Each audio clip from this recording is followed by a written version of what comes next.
Ice cream ಹೀಗೆ ತಿಂದ್ರೆ ಇದೆಯಲ್ಲ ಏನ್ ಟೇಸ್ಟ್ ಗೊತ್ತಾ? ಈ ಬೇಸಿಗೆಯಲ್ಲಿ ಮಕ್ಕಳು ಅದು ಮಾಡು, ಇದು ಮಾಡು ಅಂತ ಹೇಳ್ಬಿಟ್ಟು ಹಿಂದೆನೇ ಬಿದ್ದಿರ್ತಾರೆ.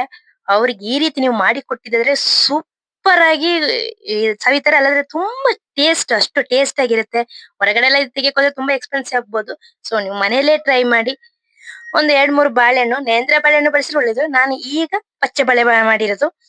ಪಚ್ಚೆ ಬಾಳೆಯಲ್ಲಿ ತುಪ್ಪದಲ್ಲಿ ಹಾಕಿ ಚೆನ್ನಾಗಿ ಫ್ರೈ ಮಾಡ್ಕೊಳ್ಬೇಕು. ಆವಾಗ ಒಂದು ಅರಮ ಬರುತ್ತೆ. ಅದು ಇನ್ನೂ ಅರಮನೆ ತುಂಬಾ ಸೂಪರ್ ಆಗಿರುತ್ತೆ. ಇದೇ ಸಮಯದಲ್ಲಿ ನೀವು ಬೆಲ್ಲದ ಪಾಕ ಮಾಡಿ ಕೂಡ ಮಾಡಿರಿ. ಸ್ವಲ್ಪ ಗಟ್ಟಿಯಾಗಿ ಮಾಡಿರಿ. ಸ್ವಲ್ಪ ಸ್ವಲ್ಪ ಬೆಲ್ಲ ಹಾಕಿದ್ರೆ ಸಾಕು. ಹೆಂಗು ಬಾಳೆಹಣ್ಣು ಸ್ವೀಟ್ ಇದೆಯಲ್ಲ, ಈ ಬೆಲ್ಲದ ಪಾಕವನ್ನು ಸೇರಿಸಿ ಮಿಕ್ಸ್ ಮಾಡಿ ಒಂದು ಬಾಳೆಹಣ್ಣು ಸ್ವಲ್ಪ ಗಟ್ಟಿ ಆಗೋವರೆಗೆ ಚೆನ್ನಾಗಿ ಫ್ರೈ ಮಾಡಿ, ಐಸ್ ಕ್ರೀಮ್ ಹಾಕಿ, ಅದ್ರ ಮೇಲೆ ಬಿಸಿ ಬಿಸಿ ಈ ಬಾಳೆಹಣ್ಣಿನ ಒಂದು ಮಿಶ್ರಣವನ್ನ ಹಾಕಿ ಸವಿದ್ರೆ ಇದೆಯಲ್ಲ, ವಾವ್! ಈ ಬೇಸಿಗೆಗೆ ಸೂಪರ್ ರೆಸಿಪಿ